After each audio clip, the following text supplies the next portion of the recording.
अस्सलाम वालेकुम दोस्तों, फ़नी लतीफ़ों में खुश आमदीद। टीचर तवानाई किसे कहते हैं? बच्चा, टीचर जिस तवे पे नहीं बैठा हो उसे तवानाई कहते हैं। टीचर, कल अगर होमवर्क नहीं किया तो मुर्गा बनाऊंगी। स्टूडेंट, ठीक है टीचर, नान और कोक की बोतल मैं ले आऊँगा, दोनों मिलकर पार्टी करेंगे। टीचर, दो में से दो निकालें तो क्या बचता है? शागिर्द, टीचर हमको सवाल समझ नहीं आया। टीचर, मैंने अगर तुम्हें दो रोटियां खाने को दी तो बाकी क्या बचा? शागिर्द, सालन। एक शागिर्द ने दरिया में अपने उस्ताद को डूबते देखा तो ये चिल्लाता हुआ मदरसे की तरफ भागा, कल छुट्टी है, कल छुट्टी है। ग्रामर की टीचर, तुम नाच रहे हो, हम नाच रहे हैं, हम सब नाच रहे हैं, बताओ ये कौन सा जमाना है? शागिर्द, बेगैरती का।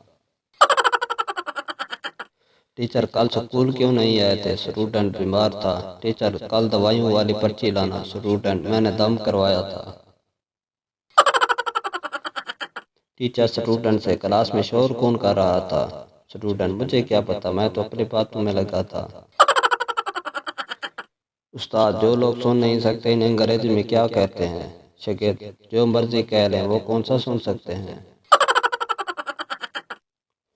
शोर, जज साहब मुझे अपनी बीवी से तलाक चाहिए, मेरी बीवी ने 1 साल से मुझसे बात नहीं की। जज, फिर भी सोच लो, ऐसी बीवी नसीब वालों को मिलती है।